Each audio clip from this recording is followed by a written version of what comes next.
Hello dear student, स्वागत है आप सभी का शुभम क्लास के इस नए वीडियो में। मैं संजीव सर। स्टूडेंट, आज के इस वीडियो में हम लोग डिस्कस करने वाले हैं कि एक समान वैद्युत क्षेत्र में यदि हम किसी वैद्युत द्विध्रुव को रखते हैं तो उस वैद्युत द्विध्रुव पर कितना बलयुग्म आघूर्ण कार्य करेगा। ठीक है, और ये जो है डेरिवेशन काफ़ी ज़्यादा इंपॉर्टेंट है।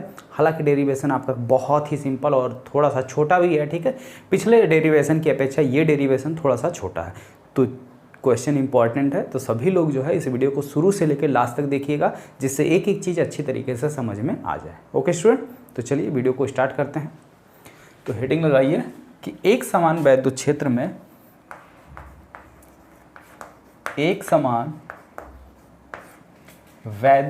में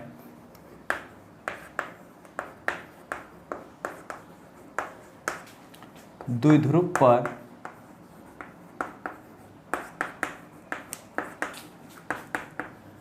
लगने वाला बलयुग्म आघूर्ण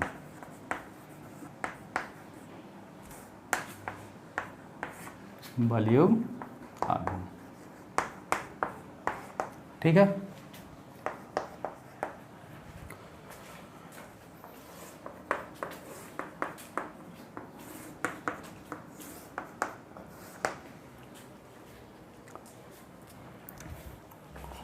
तो जैसे मान लीजिए यहाँ पे थोड़ा सा ध्यान दीजिए, एक समान वैद्युत क्षेत्र, ठीक, और जब वैद्युत क्षेत्र, या आपको याद होगा कि वैद्युत बल रेखाएं, ठीक है, जब हमने आपको वैद्युत बल रेखाओं के बारे में बताया था और वहाँ पे हमने एक चीज़ आपको नोटिस करवाया था, अगर नहीं याद हो तो ज़रा नोटिस कीजिएगा कि अगर हम वैद्युत क्षेत्र रेखाओं को एक दूसरे से समांतर दिखाते हैं, यानी इस तरीके से दिखाते हैं, ठीक है, पैरेलल, तो इसका मतलब क्या होता है कि यहाँ पे जो है हमारा जो वैद्युत क्षेत्र है वो हर जगह पर समान है। ठीक है, ये क्या है, ये एक समान वैद्युत क्षेत्र को प्रदर्शित करता है। ठीक है, एक समान वैद्युत क्षेत्र को ये क्या करता है, शो करता है। ठीक है, तो यानी जो समांतर रेखाएं खींची गई हैं, ये इसका मतलब ये है कि वैद्युत क्षेत्र जो है वो मेरा क्या है, एक समान है। ठीक है, तो वही मेरा टॉपिक भी है आज का कि एक समान वैद्युत क्षेत्र में अगर कोई द्विध्रुव रखा हुआ है तो उस पर कितना बलयुग्म आघूर्ण कार्य करेगा, यानी इस पे लगने वाला टार्क क्यू ज्ञात करना है। ठीक है, टार्क क्यू। तो चलिए थोड़ा सा बनाते हैं फिगर अच्छी तरीके से, ठीक है, और फिर डिराइव किया जाए।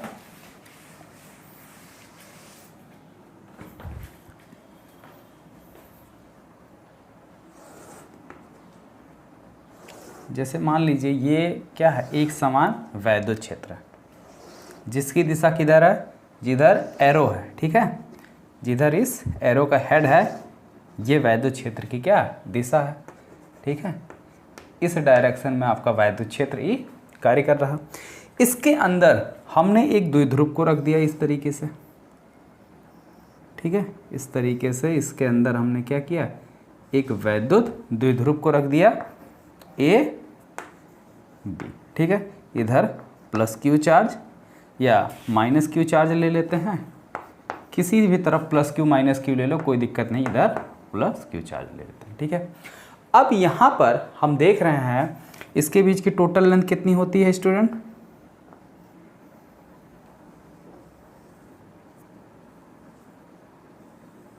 ट्वेल्व। इसके बीच की यहाँ से यहाँ तक की लेंथ कितनी हो गई है, 12। ठीक है, अब देखो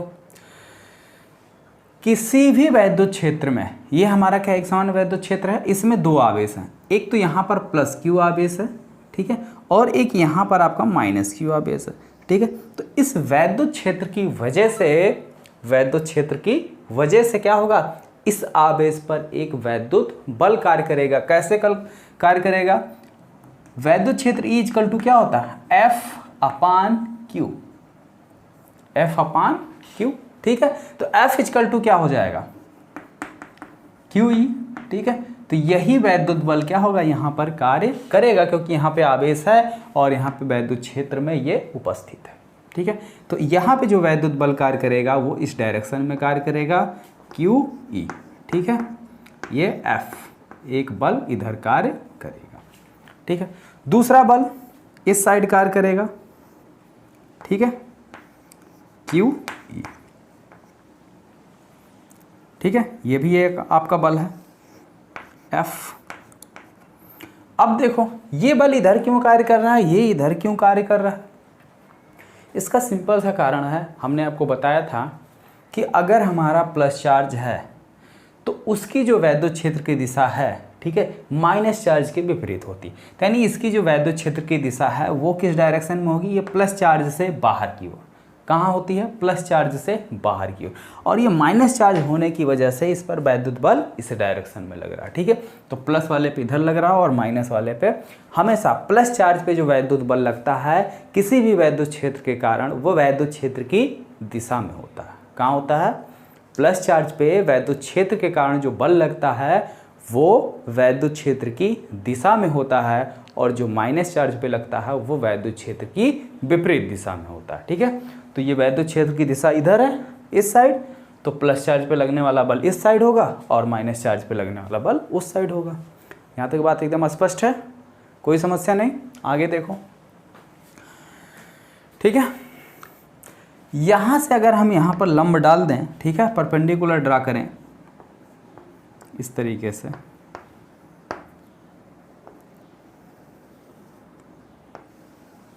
ये कोई नाम दे देते हैं ए बी, ये मान लेते हैं सी है। ठीक है, ये जो द्विध्रुव है हमारा, ये वैद्युत क्षेत्र के साथ यानी थीटा कोण पर रखा गया, यानी इसके बीच कोण थीटा है, तो यहाँ पर भी कोण थीटा ही बनेगा, थीटा। ठीक है, वैद्युत क्षेत्र में किस कोण पर रखा हुआ है, थीटा पर। ठीक है, अब देखिए दो लाइन आप लिखेंगे कि माना एक समान वैद्युत क्षेत्र में एक वैद्युत द्विध्रुव ए बी वैद्युत क्षेत्र से थीटा कोण पर रखा गया। ठीक है, थीटा कोण पर रखा गया। वैद्युत क्षेत्र के कारण वैद्युत क्षेत्र के दोनों ध्रुवों पर एक वैद्युत बल कार्य करेगा, और वह वैद्युत बल प्लस क्यू आवेश पर कार्य करने वाला वैद्युत बल, यानी सिरे बी पर कार्य करने वाला वैद्युत बल F = QE वैद्युत क्षेत्र की दिशा में कार्य करेगा, तथा बिंदु A पर रखे हुए आवेश माइनस Q पर लगने वाला वैद्युत बल वैद्युत क्षेत्र की विपरीत दिशा में कार्य करेगा। ठीक है, वैद्युत बल बिंदु B पर कार्य करने वाला और वैद्युत बल बिंदु A पर कार्य करने वाले दोनों एक दूसरे के विपरीत हैं। ठीक है, दोनों एक दूसरे के क्या हैं, विपरीत हैं।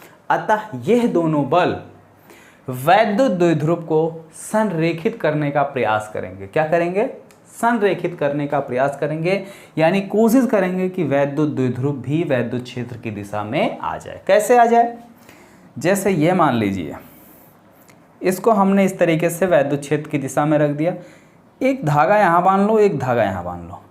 यहाँ पे जो धागा बांध रहे हो उसको इधर खींचो, और यहाँ पे जो धागा बांध रहे हो उसको इधर खींचो। ठीक है, तो ये क्या होगा, ऐसे मुड़ेगा कि नहीं मुड़ेगा, इस तरीके से मूव करने की कोशिश करेगा ना। तो यानी जिस डायरेक्शन में इसको खींचा जा, जिस डायरेक्शन में ये क्या है, वैद्युत क्षेत्र की दिशा है, उसी दिशा में यानी उसी के अकॉर्डिंग इसको लाने का प्रयास करेगा। कौन, ये बल। ठीक है, बात समझ गए।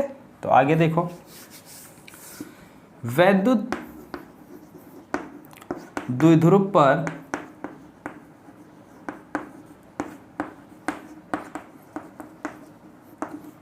लगने वाला बलयुग्म आघूर्ण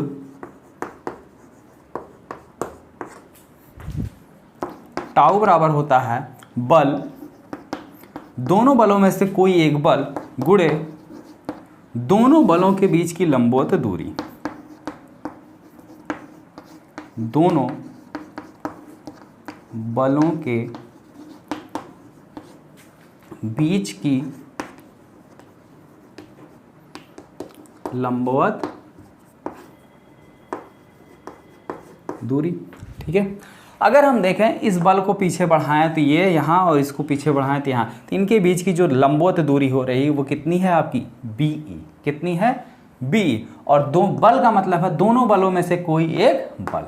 तो दोनों बलों में से कोई एक बल हम यहाँ पे रख लेते हैं, तो कोई एक बल हमने रख लिया, क्योंकि दोनों बल का परिमाण क्या है, सेम है। ठीक है, तो F लिख लेते हैं, गुणे दोनों के बीच की लंबवत दूरी कितनी है, BC। ठीक है, tau equal to F, F का मान कितना है क्यू ई, ठीक है। वी सी, वी सी का मान हमें नहीं पता है, तो अगर हम ध्यान से देखें तो ये यहाँ से ये लंब डाला गया है, ये 90 अंश होगा, ठीक है। तो त्रिभुज ए बी सी समकोण त्रिभुज होगा। अब जब समकोण त्रिभुज होगा तो थीटा के सामने वाली भुजा क्या हो जाएगी, लंब हो जाएगी, और 90 अंश के सामने वाली कर्ण हो जाएगी। तो लंब और कर्ण किस अनुपात में आते हैं, साइन थीटा में। तो साइन थीटा बराबर क्या हो जाएगा, लंब कितना बी सी बटे कर्ण ए बी। तो यहाँ से वी सी इजकल टू कितना हो जाएगा, ए बी साइन थीटा, और ए बी का मान कितना है 2L, 2L साइन थीटा, ठीक है। तो वी सी की जगह अब हम क्या रखेंगे, गुणे 2L sine theta, 2L sine theta, ठीक है। अब देखो इस Q को इसके साथ में शिफ्ट कर दो, तो टाउ इजकल टू हो गया Q, सॉरी, या इसको इधर ले आओ Q, 2L को इधर ले आओ 2L इंटू ई साइन थीटा, ठीक है। अब ये क्या है 2QL, वैद्युत द्विध्रुव आघूर्ण। क्या होता है, वैद्युत द्विध्रुव आघूर्ण। तो टाउ इजकल टू क्या हो गया, इसको लिखते हैं P E साइन थीटा। अब अगर साइन थीटा आ रहा है तो इसको अगर हम वेक्टर फॉर्म में लिखना चाहें तो vector tau equal to vector P गुणे वेक्टर E, ठीक है, क्योंकि क्रॉस प्रोडक्ट में ही क्या आता है, साइन थीटा आता है, ठीक है। यहाँ तक बात है एकदम क्लियर है, स्पष्ट है, समझ में आ गया है। तो अगर यहाँ तक बात एकदम क्लियर स्पष्ट समझ में आ गया है तो आगे बढ़ते हैं। इसके कुछ कंडीशन हैं, कुछ केसेस हैं, ठीक है। अगर इसको हम 0 डिग्री पर रखें तब कितना बल लगेगा, 90 अंश पर रखें तब कितना बल लगेगा, घुमा के सीधे 180 कर दें तब कितना बल लगेगा, तो वो कुछ कंडीशंस हैं, उसके बारे में भी डिस्कस कर लिया जाए, ठीक है। हो गया यहाँ तक, ले लो स्क्रीनशॉट और फिर हम इसको मिटाते हैं।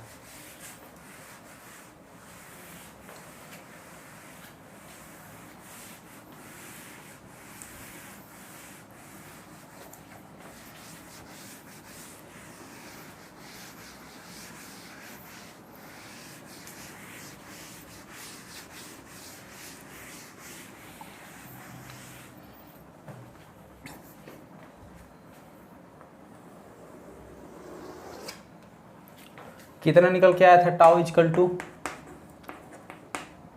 P E sine theta, P E sine theta, यही निकल के आया था ना। चलिए अब कुछ विशेष स्थितियां देखते हैं।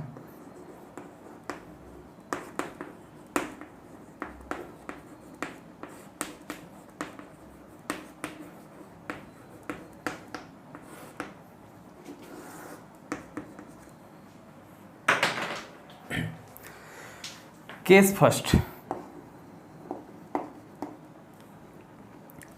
यदि द्विध्रुव को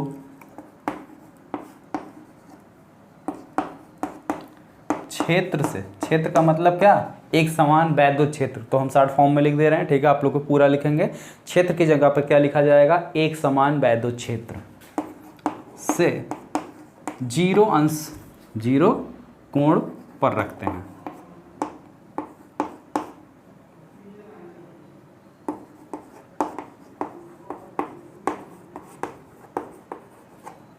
तब क्या हो जाएगा, tau equal to P E sine 0, sine 0, और साइन 0 की वैल्यू कितनी होती है 0, ठीक है। कितना आ गया 0, टाउ इजकल टू कितना लग जाएगा 0, यानी लगने वाला बलयुग्म आघूर्ण कितना आएगा 0, ठीक है। दूसरा केस देखिए, केस 2, यानी 0 का मतलब एक समान, जिस डायरेक्शन में वैद्युत क्षेत्र की दिशा है उसी डायरेक्शन में वैद्युत द्विध्रुव को भी इस तरीके से रखा है। वैद्युत क्षेत्र की दिशा ऐसे है, इसको भी ऐसे ही रखा जा रहा है, ठीक है। अब 90 अंश के कोण पर, यानी कि लंबवत रखा जा रहा है, ठीक है। यदि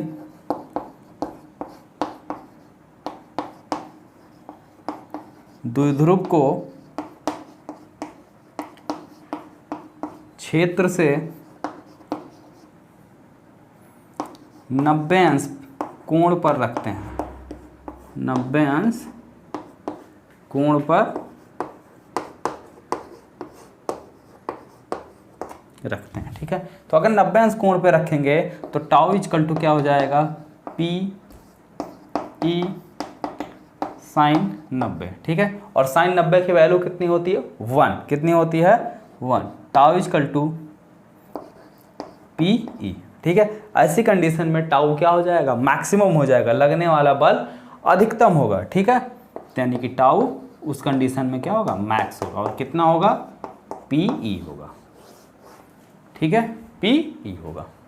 तीसरा कंडीशन, जब इसको 180 अंश पे घुमा देते हैं, ठीक है, केस थर्ड, थीटा बराबर कितना, 180 डिग्री। तो जब 180 डिग्री पर रखते हैं तो साइन की जगह, थीटा की जगह 180, तो tau equal to P E sine 180, और साइन 180 की वैल्यू कितनी, 0, तो टाउ बराबर कितना आ जाएगा, 0। तो दोनों केस में देखिए 0 मतलब 0 डिग्री पर रख रहे हैं तो 0, 90 अंश पे रखे तो मैक्सिमम, फिर इसको घुमा दिया तो फिर वही तो बात हो गई, द्विध्रुव को फिर उसी तरीके से यानी 0 वाली केस स्थिति आ गई, ठीक है। तो यानी मैक्सिमम वाली केस क्या है, जब 90 डिग्री पर रखा जाएगा तभी लगने वाला बलयुग्म आघूर्ण जो है वो मैक्सिमम होगा, अदरवाइज क्या होगा, मिनिमम होगा। और मिनिमम 0 और 180 के केस में, ठीक है। अब आगे देखो, इसका मात्रक क्या होगा, इसका मात्रक क्या होगा, ठीक है। तो इसका जो मात्रक होगा वो न्यूटन मीटर होगा। मात्रक कहां से निकालें हम, तो टाउ बराबर होता क्या, उस पर ध्यान दो। क्या लिखा था मैंने, बल गुणे लंबवत दूरी।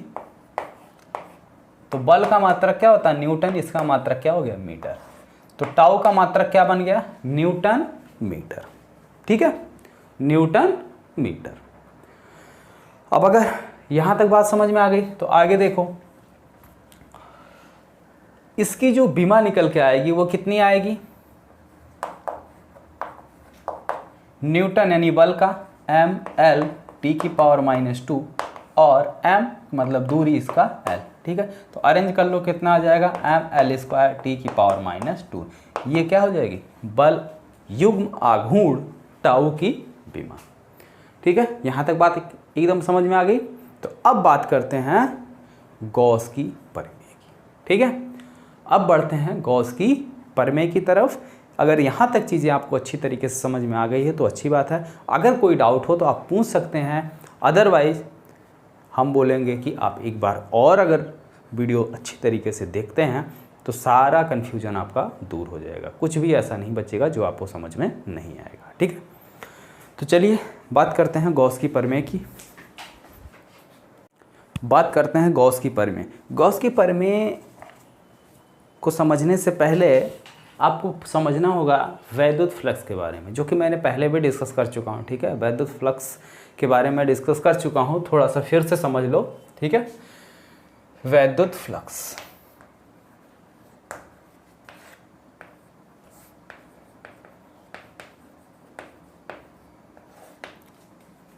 इलेक्ट्रिक फ्लक्स,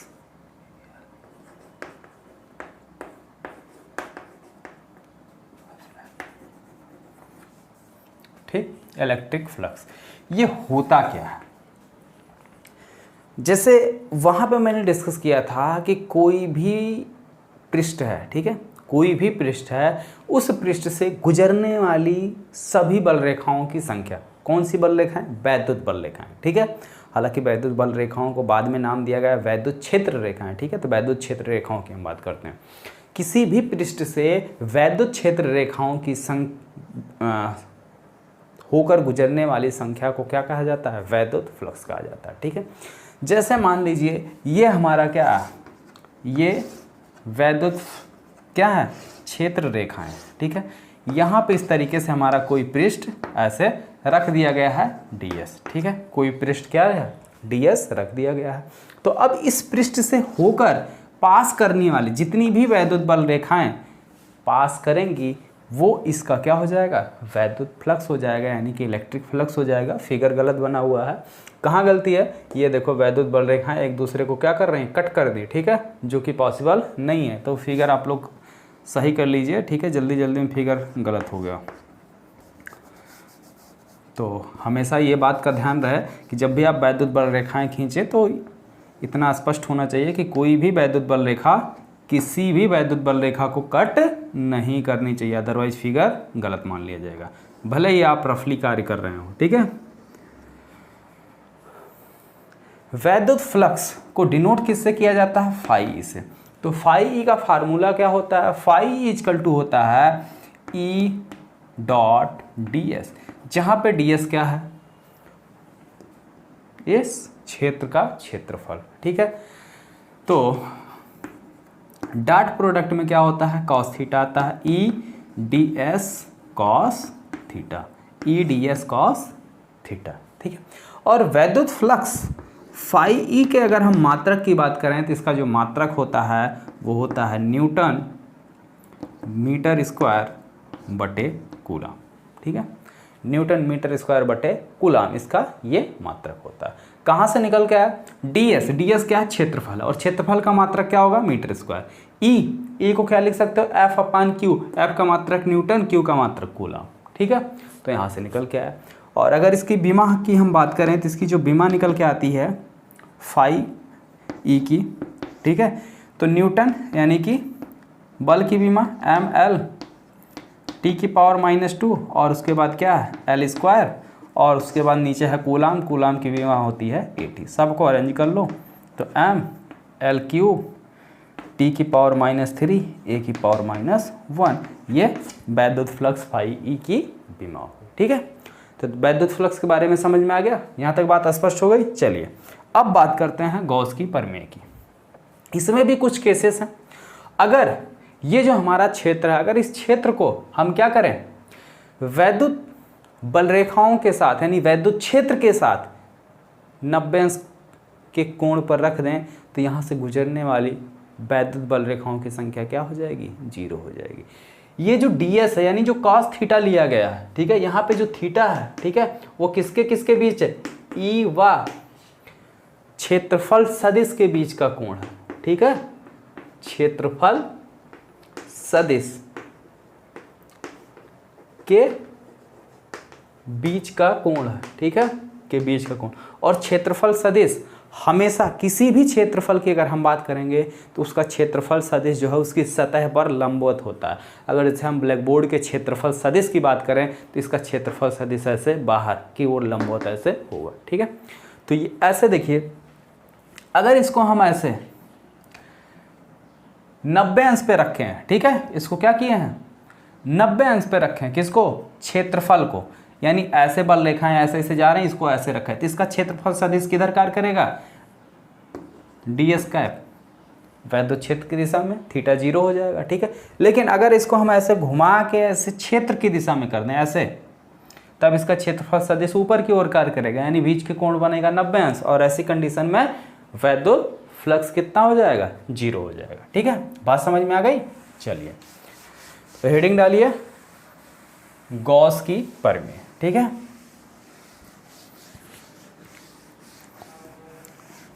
और लिखिए गॉस की प्रमेय का स्टेटमेंट।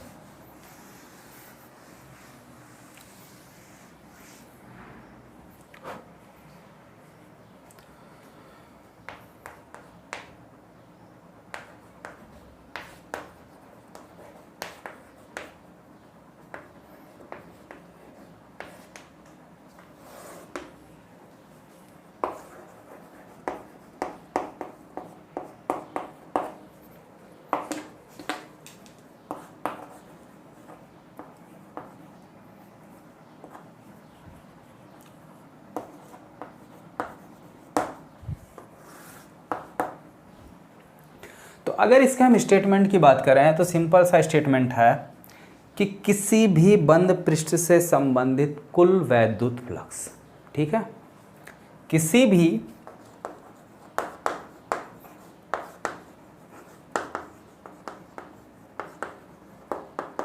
बंद पृष्ठ से संबंधित, बंद पृष्ठ से संबद्ध वैद्युत फ्लक्स का मान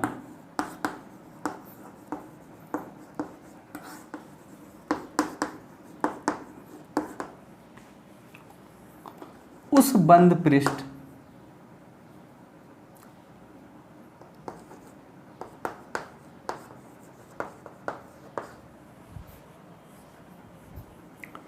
से संबंधित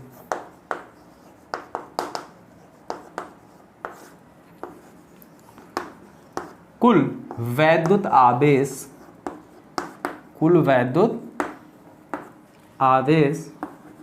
का 1/ε0 गुना होता है। ठीक है, ये इनका स्टेटमेंट है।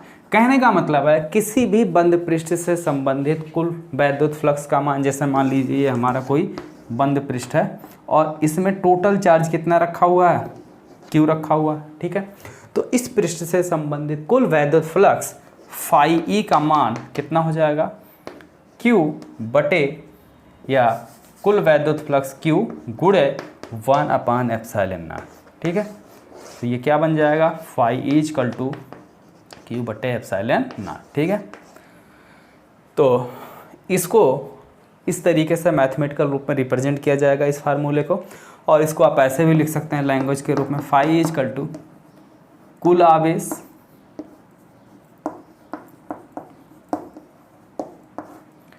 बटे ε0, कुल आवेश बटे ε0। ठीक, ये क्या है, यही गॉस की प्रमेय का स्टेटमेंट है। ठीक है, अब इसके प्रूफ को जो है हम लोग कल डिस्कस करेंगे, इसके प्रूफ को और इसके एप्लीकेशन को। ठीक है, गॉस की प्रमेय का प्रूफ कैसे किया जाएगा और इसके क्या यूजेज हैं, कहाँ कहाँ इसका उपयोग किया जाता है। ठीक है, गॉस की प्रमेय के अनुप्रयोग और इसका प्रूफ हम लोग कल के वीडियो में डिस्कस करेंगे। आज के लिए सिर्फ इतना ही। तो यहाँ तक चीज़ें आप सभी को अच्छी तरीके से, प्रॉपर तरीके से समझ में आ गई। आई होप आप सभी को जो है यहाँ तक समझ में आ गया होगा। तो सभी लोग, जितने भी बच्चे वीडियो को लाइव देख रहे हैं, सभी लोग वीडियो को लाइक कर दीजिए। और एक सबसे इम्पॉर्टेंट बात, अगर अभी तक आपने चैनल को सब्सक्राइब नहीं किया है तो चैनल को सब्सक्राइब करके बेल आइकन का बटन हिट कर लें, जिससे हमारी आने वाली हर एक नई वीडियो का नोटिफिकेशन आपको मिलता रहे। ओके स्टूडेंट, तो मिलते हैं फिर नेक्स्ट वीडियो में।